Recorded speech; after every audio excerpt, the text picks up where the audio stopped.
The Sundance Short Film Grand Jury Prize goes to Thunder Road, directed by Jim Cummings. Editing is directing in many ways. Go make movies, you can do it yourself. Don't listen to anybody that says that you can't. 700 people saw The Last Brunch in the first 10 minutes of it being on the internet. It is a different marketplace now.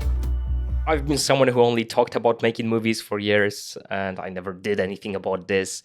And the person who's responsible in a way for changing that mindset for me is Jim Cummings and what he has done with Thunder Road and all of his other films. And I've been fortunate enough to talk to him twice. What you're about to watch is my second conversation with him a few months ago. Enjoy. You got married? Got married, got a house, got in trouble, made a Marvel short, all kinds of stuff. It's been a lot of growth in the last few years since we spoke. Starring in Barry as well, which I haven't seen yet. I won't spoil it. I'm in the last 5 minutes. I am the last 5 minutes of the show. So yeah, no spoilers. The most important minutes, arguably. People were like, do you kill Barry? And I was like, kind of. Yeah, sure. I mean, I ruined the show. So yeah, definitely kill Barry. I have a bunch of very selfish questions that I will start with. I'm wondering about releasing a short film online. You've done it a few times already. It will be my first time. And I'm curious about your strategies around that. For example, The Last Brunch. You pretty much released it right after South by Southwest, right? You didn't wait. So question number one, I guess, is did you even submit it to other festivals? And secondly, do you recommend this strategy to smaller filmmakers? I've done this a couple of times. I started out in shorts. I did releases for short films online for many years before these last two. We have usually exclusively submitted them to festivals and then gone out with them for a year to show off the movie for a full year to different festivals. And then when it stops playing, we'll put it online or you submit it to Short of the Week or the Vimeo staff picks and say, hey, would you guys want to consider it? Those are kind of the largest outlets for viewership in the United States. That has always been our protocol. And then I made these two short films where I didn't even think that they would play at film festivals. And so we were very lucky to get into South by Southwest and Tribeca. And so by premiering at both of those festivals for two separate shorts, I was like, let's just put them out. This is the biggest festivals that they'll probably play at. Let's just go for it. I have no intention of traveling another year for a short film because I'm busy doing other stuff.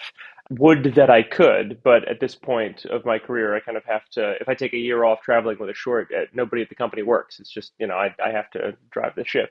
We looked at what A24 was doing, where A24 would do release at a festival. They would do a premiere at a festival, and then 2 weeks later it would come out in movie theaters when it was still kind of top of mind for people.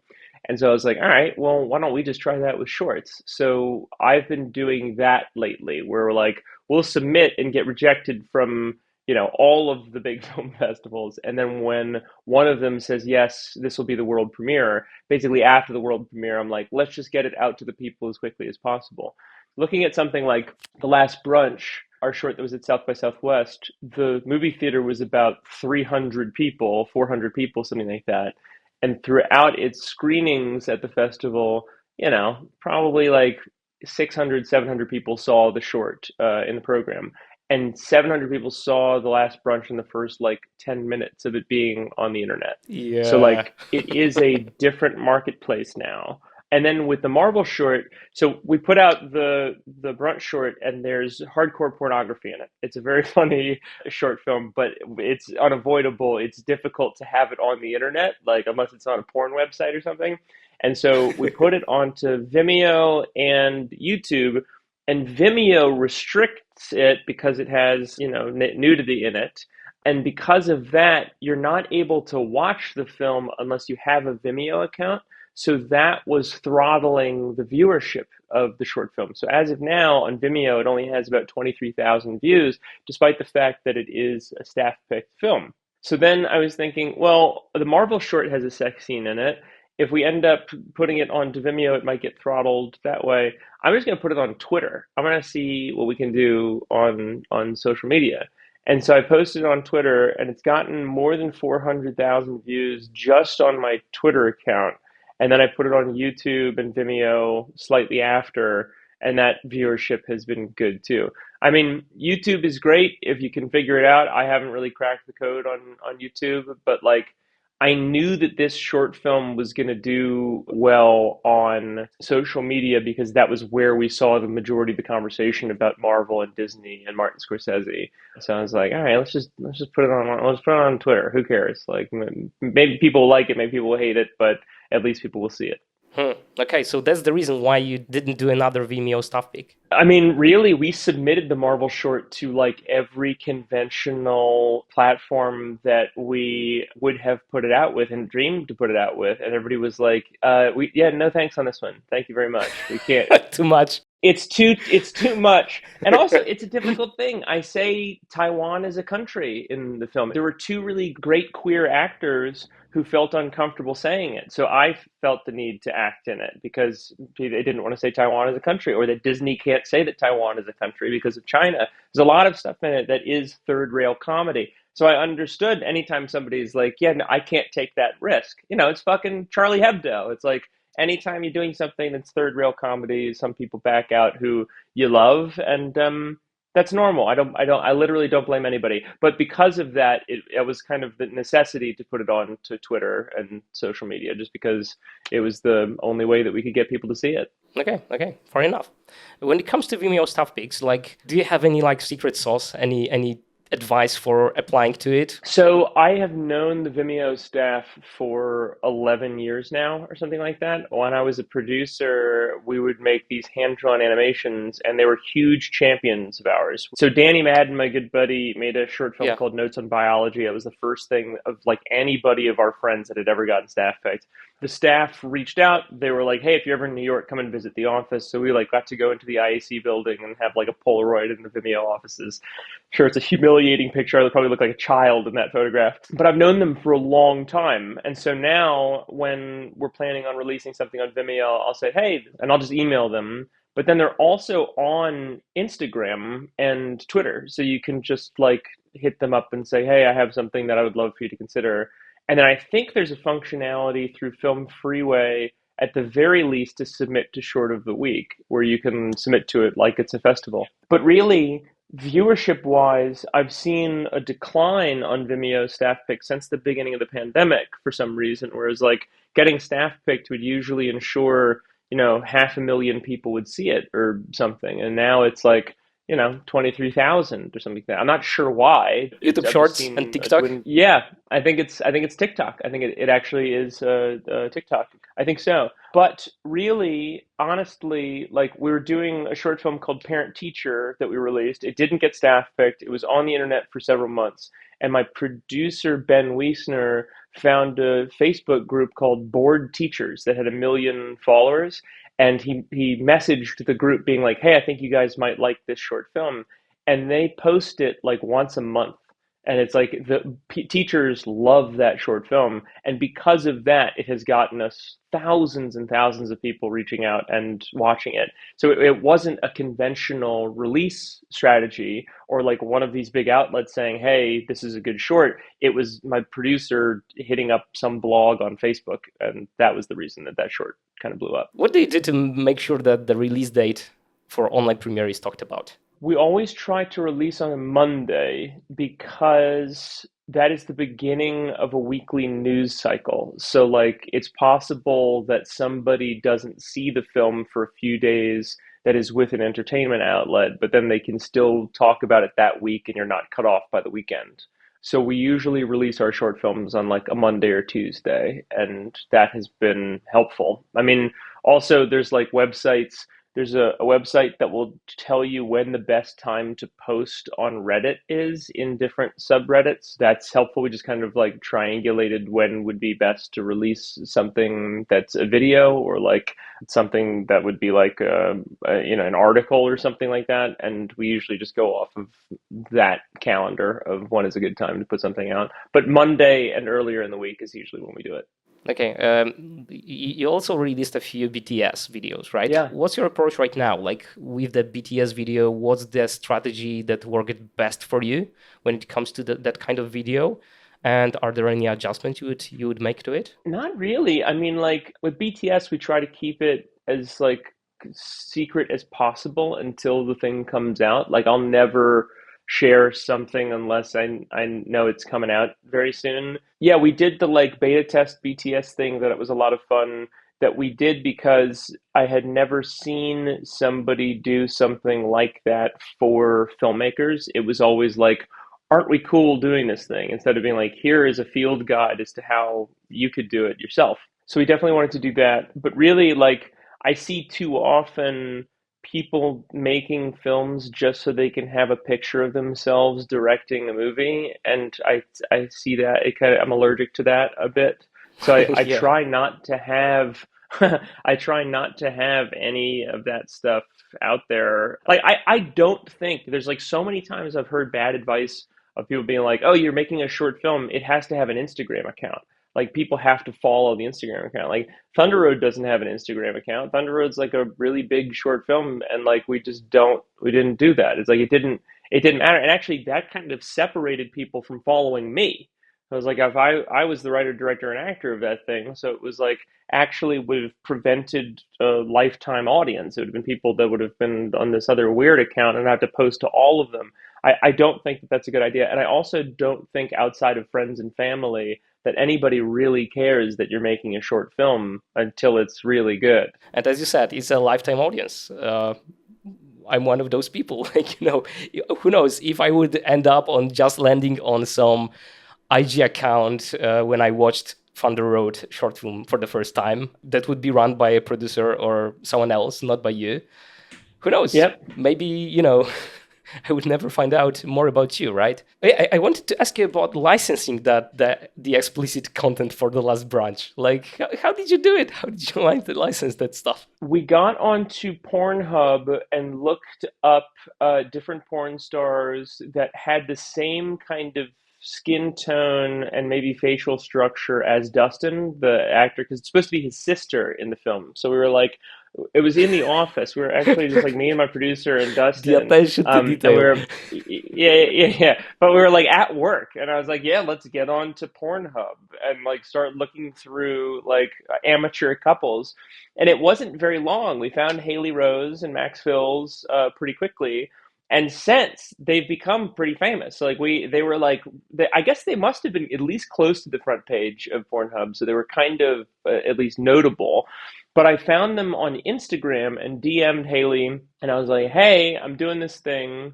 I'm wondering if we can license some stuff from you. Can I like Venmo you some money? You just have to sign something, say that we can use stuff that's public on your page."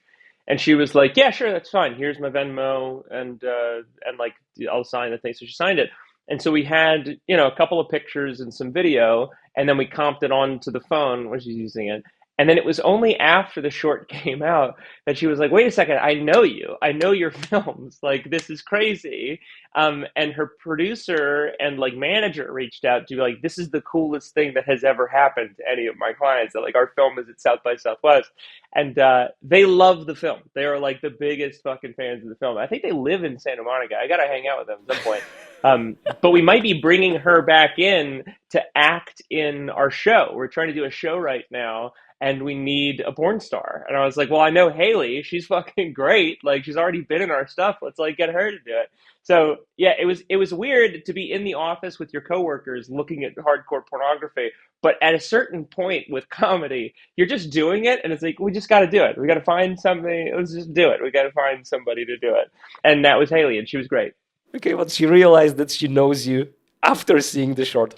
Yeah, Seriously. well, it was like, and then her manager was like, "This is the dude who made Thunder Road and Wolf of Snow Island and all this stuff." She's like, "Oh fuck, okay, cool." I mean, she must get bombarded by weird dudes all the time in DM. I'm not, Okay, so you didn't I'm stood sure I'm out not of the the crowd. No. I tried blended right in. The GR, whatever. Yeah, it's funny. Okay, so about is now a good time. Where did the original idea come from? So they do that. They send out people to show movies to the dying. In fact, I heard yesterday, I heard this from a trusted source. I'm not sure if this is true. They were screening a copy of Moana 2, someone from Disney, and the person who requested it died when they're showing the film. So like this happens a decent amount. They don't die in the middle of the movie like they do in our film. But they will send out somebody with a laptop or a screening ability and show it off to someone who has requested it as part of a Make-A-Wish Foundation or as a dying request. They did it for one of the Thor movies. It was like a GoFundMe kind of thing or a petition. And then Chris Hemsworth saw it. It was an Australian man in his 30s, and he saw the film and then died shortly after, a few weeks later, a month later, something like that. Mm-hmm. So they do this. And I would see it pop up in articles on Reddit being like, this is crazy that they do this. But then the comments were like, what a beautiful multi-billion-dollar corporation. Isn't that a lovely thing that they do for these people? And, I feel conflicted about it, where I'm like, if somebody wanted to see my new movie, would I do it? I don't know. Like, I don't know. But it's funny to me that it's Thor 2 that they're showing off. That is the comedy of the thing. And I was like, well, what does that actually look like? When I was doing the Thunder Road short, it's like, I've seen like the best man speech go awry, but I haven't seen somebody delivering a eulogy and it, nosediving. So I was like, what does that actually look like when someone's singing a song at a funeral? It's not going to sound good. It's not going to look good. So I thought about it and I was like, what are these screenings like? Is it in hospice? Is somebody connected to all these things and they're watching this terrible fucking movie and that they're a fan of and laughing and getting the jokes and seeing the cameos and be like, oh, great, this is great. Like, it felt like a South Park episode. It felt like something that was, open for ridicule. And also, nobody would make fun of it the way that we did. So I was like, this kind of could be the perfect short for us to do because we are independent. I'm never going to work for Marvel Disney again. Why the fuck isn't anybody doing this? This could be a funny thing. And then, with the Martin, we shot it 2 years ago. The whole like Martin Scorsese anti-Marvel thing happened. And while it was happening, we were writing this thing. And then I pitched it to Steve Coogan and I pitched it to Bill Hader. And they're both like, you've got to do it. This is a really funny idea. You should do it. And then I was like, all right, let's just run a Seed and Spark campaign and see what we can raise to do it. And we raised all the money that we needed. And I was like, oh, fuck, now we're doing it. And then it was a weekend. We shot both short films in 3 days. The house that my boyfriend and I are at is my home. And then at the end of the brunch, it's the same kitchen where Taylor is pouring the tea. And the garage that I'm in is where Bridge is painting. So he's painting in that corner at the end of the last brunch. So we were able to shoot the ending of both short films in the same night with the same crew and the same camera in the same location. So it was like all of that producing for years became how we did that. But no, in Making Is Now a Good Time, I decided to do it because I saw a video on the internet, on YouTube late at night. It was about trash on the top of Everest and trash in the Mariana Trench. So the tallest point of the Earth and the lowest point of the Earth. It's like this footage coming around a cavern in the Mariana Trench, and it's multiple millions of dollars to get a submarine to go down there in this expedition. And it's like a camera and a flashlight, and they're moving around the corners, all this trash. But the first thing that comes up is a metallic balloon of Olaf from the Frozen movies, Josh Gad's character. And I was thinking about it, and I was like, we are never going to get this crap out of our system. Like, this company has spent trillions of dollars to pump this fucking planet and our brains. We're never going to get the trash out of our minds. Like, the termites have spread so deeply into us and the planet. And I was like, it was 2 a.m, and I was like, I should do that short film. Huh. Okay, thank you for that perspective. Man, I want to talk about your tweets, some of your tweets. I thought this would be fun. Yeah, this would be a fun thing for you to expand on some of them. I found some from years ago. I wanted to go through them with you. You said once... Yeah. Okay, what do you got? No, the first one is quite recent. It's actually about Is Now a Good Time as well. 4 of my favorite living filmmakers have seen our new short and sent love letters back. We are so lucky. So, first of all, how did you send it to them? If you can share. And if you can share, and I'm pretty sure you can't, but if you can reveal the names, then it would be amazing. Just like a curiosity thing. I will say, I texted them, or I emailed them. I'm very lucky. I am very, very lucky. The fact that I grew up watching these people's movies that I can send uh, a copy of the film by email or text and then have them treat me like an equal and say it's really funny and want to hang out. But the usual suspects. It's Ruben Ostlund obviously is was inspired to make the film, and he and I are a bit of pen pals. So he was like, "Oh my! I cannot fucking wait for his plane movie. Every time I'm in an airport, I'm constantly thinking, That's what I wanted to say. I can't wait to see it either. I'm so fucking excited for the entertainment system is down." But he and I have become pen pals because I interviewed him like this on Letterboxd, and then hung out with him when he was in LA, and then he was at the Santa Barbara Film Festival doing a screenwriting thing, and my wife had her short followers there, and so we hung out. Anyway, Ruben was one of them. Who else can I name? Alfonso Cuarón, I sent it to. Wow. He's a buddy now, which is crazy. Children of Men and Itumama were like two of the movies that got me Your into favorite making movies? movies. My favorite movies, man. I'm glad that means something. You get it, but like Children of Men is like it was so crazy. The first time I hung out with him, I'd been pen pals with him for a couple of years. He loved Thunder Road, and he came over to the house, and we sat in the backyard and had vegan food for lunch, and he spent 4 hours with me and Julia and the dog just talking. And I didn't bring up Children of Men once. We talked more about Prisoner of Azkaban than we talked about my favorite movie of all time. Really got me into the movies. But I sent it. I sent it to him. I sent it to David Gordon Green, who also got me into making movies. Of course, he's going to love it. He did, Eastbound and Down, Righteous Gemstones. And then I'm having dinner with the fourth one, but take a wild fucking guess as to who would like this thing. Who is the ultimate fuck Hollywood hero of Jim's? I'll give you three guesses. You're only going to need one.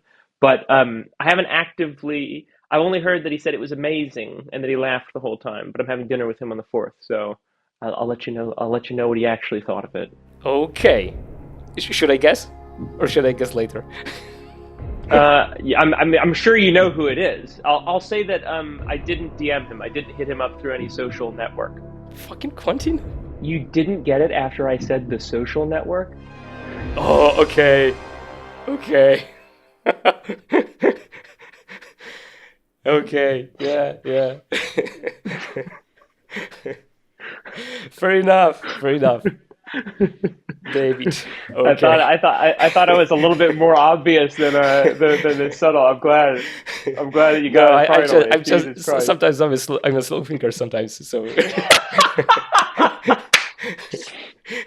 But yeah, Uncle Dave. It's funny we call him Uncle Dave on our sets because anytime there's like a super controlled camera move or like really great lighting, we always go, "Oh, Uncle Dave's gonna love this shot." And then now he actually has become Uncle Dave, which is so bizarre. Like now it's like, oh, I can send somebody something and he'll dig it. It's crazy. I'm very, very lucky. Crazy, man. Okay, the Crazy. next one. What if I run a crowdfunding campaign every year and just make movies with the help of the public? Yes, that is the future. That is the future. So, this is a tweet of mine. I thought you were suggesting that's a good idea. So, yes. So it takes me longer than a year to do the thing, unfortunately. I'm realizing in the edit, if it's just me cutting it, it's going to take longer to make something perfect. So every year would be a lot, but we're coming up on, almost every 2 years, and I'm able to make something that's good. So right now we're doing fundraising. I tweeted that, and then we started this fundraising campaign to do a new thing, and we've raised like 90% of the budget, 85% of the budget so far from like emails where like I would tweet being like, hey, if anybody wants to come in and finance this thing, it'll be like the WeFunder campaign that we did for the beta test, but it might just be private. And so as of now, I've had 10 investors come aboard, really wonderful people that have either invested in us in the past or have liked our stuff, our previous films, and have come on. And so we're going to shoot this thing this winter that's very good, that feels subversive, that's also fuck Hollywood, that is going to be really incredible. And PJ and I are working on it together, my co-writer and I, and we're just going to shoot it. We talked to Red Digital Cinema. They're going to come on and give us 2 cameras so that we can shoot and have it look pretty, but we don't have to pay for the cameras, which is great. Yeah, it feels like the future is now, where you can get a small team together, raise a little bit of money, and then you have a thing that you've made that then you can sell afterwards. Talking to Mark Duplass, he was on set for Julia's short. His daughter Aura acts in it. She's incredible. But we were talking about him doing his TV show, Penelope. He did 5 television series that he financed all by himself, and only one of them has to do well for all of those to get paid back. So he's like, all right, well, all I have to do is continue to follow in Mark Duplass's footsteps, which I've been doing since I was 16 years old or whatever. Like, it's funny. We're like, because corporate legacy entertainment of Hollywood is completely falling apart right now, and everybody is stuck pretending like it's not, that there's like people that are going to give you money for a screenplay, and that's just not true anymore. Like, you have to make something on your own. A computer can write a screenplay these days. These people have devalued writers and writing.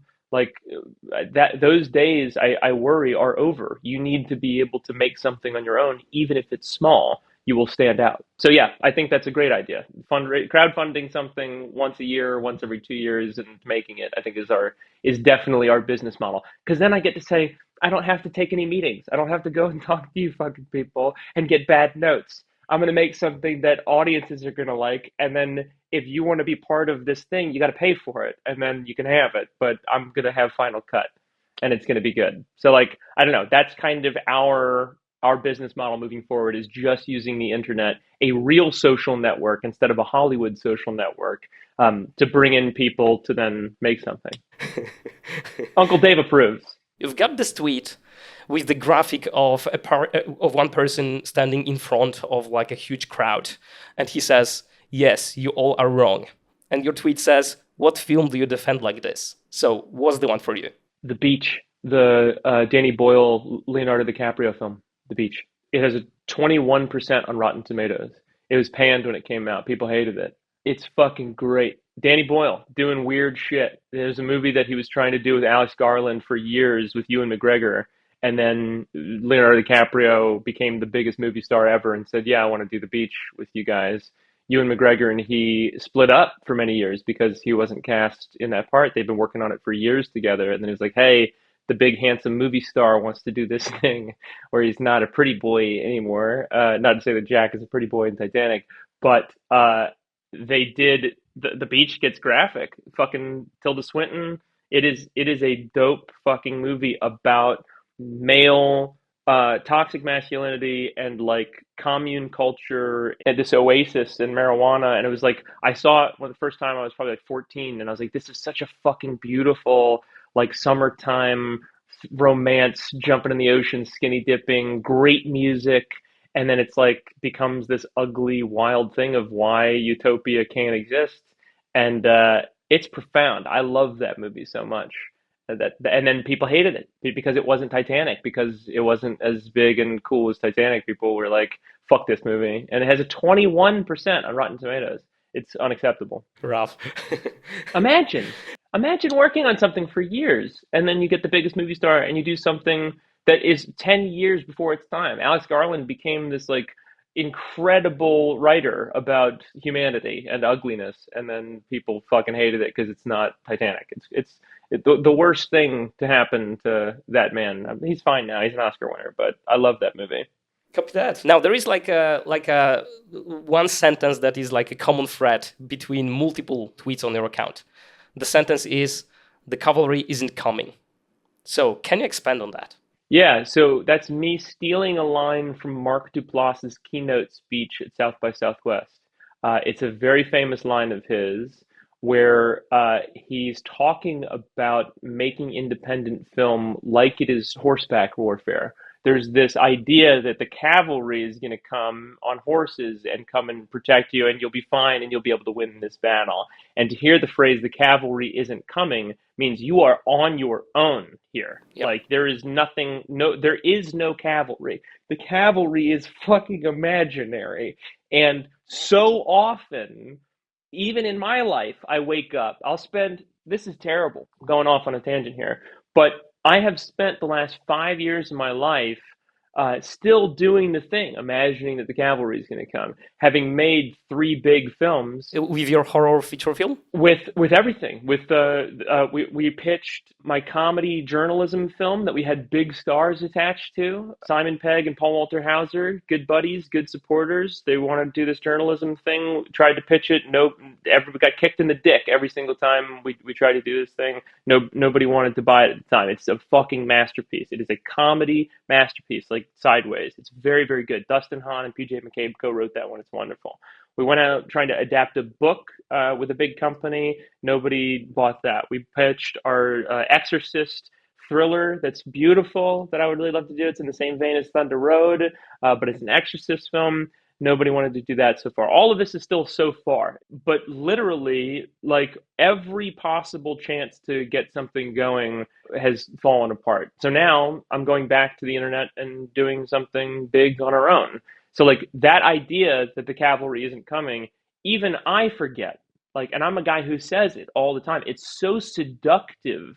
It's such a seductive daydream that it can derail you from actually doing something for 5 years. It's crazy. Yeah. It's crazy. Like, at this point in my career, I don't know if I can keep doing that. There's a good line in AA where they say, I know I have another party in me. I don't know if I have another recovery. And it's the same thing of, like, I can I know I can fall off the wagon and have a big party and it'll be a lot of fun. I don't know if I can go through the hard work of getting back onto the wagon again, you know? So good. Yeah. So good. Yeah, you're right. We all hope that, like, I don't know, I get into Sundance like you did, and the door will open, right? Like, people will want, like, to have a real conversation and to make stuff with you. But reality is those are exceptions rather than rules. I also think I'm a bad influence. You shouldn't be basing your career off of mine. I was incredibly lucky. I think so. You're right. I understand that. Like, I looked up to Damien Chazelle when I was in film school. Everybody was pushing Lena Dunham and Damien Chazelle because they were the young kids who, like, got lucky and made stuff. But, like, those doors have shut, and, like, there are people that I know who just turned down jobs to be cast members of SNL because their TikTok is doing so well. Like, it is a different marketplace now than it was when we were growing up. So, like, and it's always changing. What is consistent is you have to find a way to make your stuff valuable. And you do that by focusing on craftsmanship and by finding an audience. Looking at something like Lights Out, that horror short film that Very good one. put it up on Facebook, and then that became a franchise. Like, that is, I think, the future of film. Yeah. For better or for worse. Okay, you've got this thread with 10 suggestions for short filmmakers. The first one is the DNA of the project should be to craft a language, the language of cinema, to compel and have an impressive conversation with your audience. Can you elaborate on that? That is the thing, I think, that impresses me in filmmaking. When you're watching Jaws, maybe a 22-year-old filmmaker, which is crazy, Spielberg, little Stevie. Yeah. But the way that those images are cut together are so impressive to wield an audience's attention of, like, oh, that's cool. I see what he did there. Like, whenever we're going through, the 450 shorts we get every year for the Short to Feature Lab, I'm looking for craftsmanship. The thing that makes me go, oh no, this is great, is when a filmmaker is able to seamlessly put images together and make it feel like I'm just, like, it's able to do the sleight of hand magic trick that is winning an audience's attention, whether it be through editing or sound design or cinematography. But, like, anytime I see a match cut on action that, like, sends us between locations, I'm like, oh my God, this is, like, it's so rare. It's terrible to say that, but, like, cinema is so rare in the cinema these days. Like, so anytime I'm seeing somebody doing something that is, like, impressive with the camera or sound, that is the thing that I think stands out. Yeah, it's weird, but it feels sometimes like the system kind of, like, kills the craft sometimes. In a million different ways. Yeah, like, like you've got to get the coverage. Like the coverage is most important thing, right? Very often. When I was doing The Wolf of Snow Hollow, there were times where we were getting screenplay notes in the edit. And I was like, well, this could have been fixed in the screenplay. It's almost impossible to fix and keep the thing consistent in the edit. So like Yeah. if somebody moves a scene around, if an executive has the bright idea to move a scene at the beginning of the film to later in the film, the joke that is set up in this that then is paid off later doesn't work anymore. So that means you have to take that joke out of this scene because now it's over here, and then this thing that's payoff is weird because it comes out of nowhere. So it's like the thing, I don't think that executives or like, studio executives understand that the movie is made and written in a way like a formula, like a mathematical formula, and that by shifting things around, it can change the craftsmanship of the movie. That's why whenever we're making a movie, we try and like keep everybody in the loop of like, hey, this is what the thing is going to be. If you have notes on it, tell me now. Number 8 in that thread is directors' visions can sometimes be mirages. Yeah, so ignore what I just said about craftsmanship because sometimes that could be bullshit. No, it's true. I've worked with many directors as a producer, and so I remind myself that every day that like something that I think could be meaningful or cool to me could be just absolutely boring to an audience. And I think that there's an encouragement in film school with young people that whatever they really care about is art, and they should make the thing, and that is what is going to give it value if they really care about the thing. Instead of using craftsmanship to wield the audience for them to care about the thing as well. We think that the caring is good enough, that is like, somebody's a painter, that they would paint something, and if it's in their own style and if it takes them a long time and they really care about it, that audiences are going to care. And in film, it's just not true. That isn't enough. You need to make something that is a conversation between yourself and the audience. So directors' visions, if you have a vision for something of what the thing is going to be, can sometimes be a mirage. It can be, there is no water in that well. And sometimes audiences and creative teams behind the scenes want to support a visionary filmmaker, even if there's no water there, even if it's not an oasis.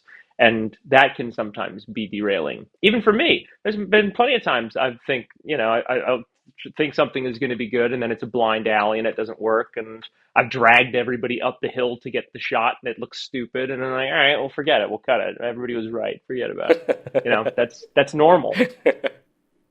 Yeah, it's a hard balance. When I was showing my short film to a few people, for example, Simon Smith, the editor of The Last of Us, Chernobyl. I love Chernobyl. Chernobyl is so good. And like he gave me a few notes, but like eventually, like, his advice is still like you need to feel that it's your film. Like you can't make changes that might satisfy other people if it makes it feel like it's not your film anymore. So it's a hard balance, I guess, right? That's what I'm trying to say. I think I'm very lucky because like I make very crowd pleasing stuff. So like you can tell when the joke is working. Like I make comedy. And so like when I write a joke and it ends up in the movie and it's working, no studio executive is going to be like, no, we got to cut that bit. That's too funny or whatever. So it's like, I feel very lucky that my voice, the other thing is I act in a lot of stuff. So like, I'm literally in the movie, and like, that's the thing. I think like me being an actor has changed the power dynamic of my productions, because if I don't like the note, the actor isn't going to say it. Like if the director, me, doesn't like the thing, the actor isn't going to say it. So it's like, I kind of have the reins there. I must be so difficult to work with. Really? But really, to maintain your ownership of the film, it is constantly a fight to make sure that the movie doesn't suck. And because at the end of the day, if you're the director and the writer, you get all of the negative credit. David Fincher said that about, he was in BTS EPK for Gone Girl, and he says, if the movie is bad, I'll get more credit than I deserve, and if the movie is good, I'll get more credit than I deserve. And it's true, where it's like, if a studio executive who is only there for a year working at this place gives a bad note, they're not named in the Letterboxd review. you are, and you're the one who ends up having the identity crisis. Or it's like, oh, this is a really shitty part of this movie that I don't like. It's Alien 3, man. This guy, I'm telling you, David went through all of this shit. Like, we are so lucky that he has survived all of that and is open and honest and can talk about it. Because, like, anytime I'm feeling bad about Hollywood, I look up a video of Uncle Dave talking, and he's got something profound to say on the subject. Good one, good one. Talking about the last stop to Yuma County, can you name something that you've learned on that set? Because it's quite different for you to act in a feature not directed by you. Humility is something I learned. Diplomacy. I felt very lucky to work with Francis, who is an equally, if not more, forensic filmmaker than me. So when he brought the script to me, I read it and I was like, this could go one or two ways. This could be very austere. This could be like No Country for Old Men. I was like, but I think it's funny. I think it could be funny. And then Francis came over and we talked about South Park for like 4 hours. And I was like, this is going to be a funny movie. Yeah. And then he cast, obviously, he's not casting Bruce Willis to play the knife salesman. He's casting me. So it's like, of course it's going to be funny. But then everybody else was a seasoned actor. Barbara Crampton, Richard Brake, Jocelyn Donahue, fucking Nicholas Logan, Faison Love. Everybody was on it. And so like that brought a level of nervousness for me as a pretend actor to be like, oh, I have to actually do well in this thing. So really, I learned a lot about how to act as just a member of a cast, like a theatrical thing. Whereas normally I would not have been brought into that fold as the director and actor in my previous stuff, because I'm so busy focusing on making tomorrow happen as the director that I'd never really get to hang out and talk turkey about stuff. So I really enjoyed being an actor alone. And then working with Francis, there were times where, it's like we're on set, we're doing this thing, and then somebody says, is that eye line right? Is the 180 line working there? And I would go, yep, that's right. And then I would go, shut the fuck up, Jim. Why do you, you're not the director. You're just the actor in this thing. And so for 2 days, the first 2 days of production, I had to keep going up to Francis and putting my head on his shoulder and squeezing him and going, I'm so sorry. I am so sorry. I didn't mean to do it. And he goes, no, it's fine. It's fine. Don't worry about it. But I had to learn the lesson of shutting the fuck up and just being a member of the cast, because all of my films have required so much of me being an AD, of me being multiple hats, so many hats. And then, I learned about the simplicity of lighting. Like Mac Fiskin, the cinematographer, shot Last Stop in Yuma County and then shot my 2 new shorts. And I'm hanging out with him. We're going to the Red Studios to check out the new Red cameras, and he's going to shoot our new thing. I really loved these super high quality, high power LEDs. Like the fact that they can plug into a wall. You don't need a generator. It is amplifying and raising the ceiling of what is possible with filmmaking.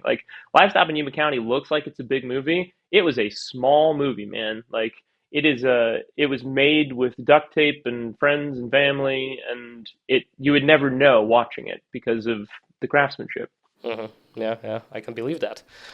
You've mentioned multiple hats, so I have to ask, if you as a producer and you as a director and you as an actor and you as an editor got into a fight, who would win? Oh man, I'd like to think it was me as an editor. I really respect the craft of editing. Maybe I'm just saying that because I'm editing Julia's short right now, but editing is directing in many ways. This, but that is the last stop before it goes to the audience. And it is the amount of work that I'm doing in storytelling just to carve out an actor in a mat on one side of the frame so that they come in later, so that the eye line works when the audience is looking from one side of frame to the other, so that when the next shot appears, their eyes are in the right spot. All of that is craftsmanship. And Noel will never know. No one will ever know. It's great. It's magic. It's great. It's great. I love editing. I'm so glad that Soderbergh does it. I'm so glad that Ruben Östlund does it. I'm so glad that Bong Joon-ho does it. It's Hitchcock. You watch early Hitchcock, man. It's it's already cut before he shows up on set. It's he knows what the edit is going to be and how the audience is going to be riding the roller coaster. I am so glad that I learned how to edit, that we learned how to edit video. It's such a level up as a director.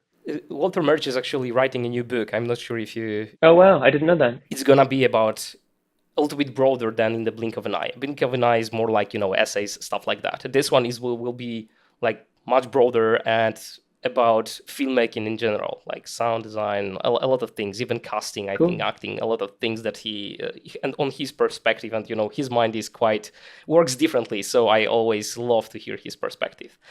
And yeah, I think that like one of the things he said, I will be paraphrasing obviously because I can't remember it word by word, but is that like editing actually like is what made film. Like without editing, we wouldn't this medium of film wouldn't survive. Editing is like the foundation of filmmaking. Like nothing exists without it. I agree. I mean, like looking. I mean, otherwise it's just photography. Like even if it's moving images, like the Eisensteinian editing is everything. Like that fucking scientific, study, that experiment of showing a dude looking hungry, and you cut to food, the audience goes, "Oh, he's hungry." But if you cut to a naked woman, you go, "Oh, he's horny." It changes everything. It's like that is the simplest cut possible is the craftsmanship, and that is storytelling. It's something that we discovered as an art form, but like it is wild to think about that it's only like 100 years old, little over 100 years old, but it is so part of our brains that was built in. It's like a discovery of tapping something that was already there. It's wild. Editing is everything, man. The title of Walter Murch's book will be Suddenly Something Clicked, and it comes from an article that Maxim Gorky wrote in 1896. He was a 27-year-old newspaper reporter in Nizhny Novgorod, his hometown, a city that eventually was renamed after him, Gorky, Gorky Park, we all know. But then when the Soviet Union collapsed, it went back to Nizhny Novgorod. Anyway, he was a young reporter. He went to see motion pictures for the first time. The Lumiere brothers came to town, and the only venue that would accept them was the local brothel. And so they cleared out the central salon and hung a bedsheet at one end and the cinematograph at the other. Gorky was in the audience. All of Nizhny was there to see this miracle. The light turned on. He saw a still image of a street scene, and he wrote, "I've seen this before." But then it started to move, and he was instantly depressed because he fell into what we now would call the uncanny valley. That motion made it lifelike, but there was no color and there was no sound. And it looked to him like a parade of ghosts. And he eloquently described his feelings and described what he was looking at. And then he wrote, "Suddenly something clicked, and the street scene disappeared, and there was suddenly a train rushing at the camera." It's the famous arrival at La Ciotat. And he made the usual jokes about, "Get out of the way, it will come off the screen and crush you." But what he heard was the splice between one shot and another, because in those days, the thickness of the film at a splice was double. And so in the projector, it made a click, clack. And it's the first time in recorded history that anyone, let alone a great writer like Gorky, would comment upon the cut from one shot to another. The first edit, noticing the tape that holds the film together. That's funny. Okay, man, can you tell me about the series? You've mentioned the series. I'm always also curious about your Victorian horror film, if it's happening or if it's closer to getting done. So tell me about what's going on your end. It's not closer to getting done. The Victorian horror film is called The Current, and it's very good. It's one of the best things I'll ever write. It's beautiful. It is everything. It feels like The Wind in the Willows and also a horror film. It's very, very good. and I've sent it to Steve Coogan. He loves it. He wants to play the lead. I want him to play the lead. He's a comic hero of mine. I think I've read everything he's ever written, and so that was really neat to sit with him a couple times and talk about this thing. And he's like, "I love it. Let's find a way to do it." I've sent it to a couple of people. I sent it to Alfonso.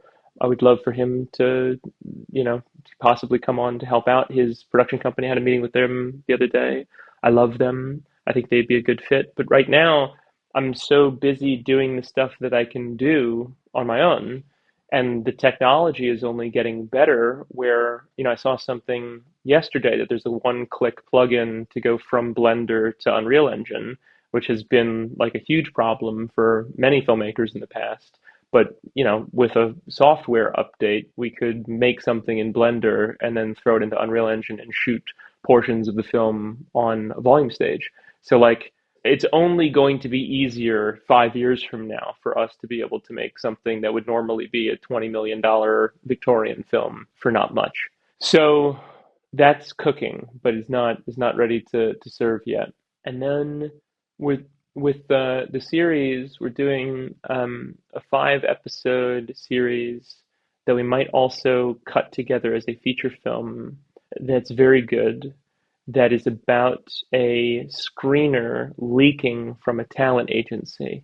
So it's about an independent film and a filmmaker who brings her film into the screening room, and a few agents have twisted the arm of the projectionist to get a QuickTime file of the film.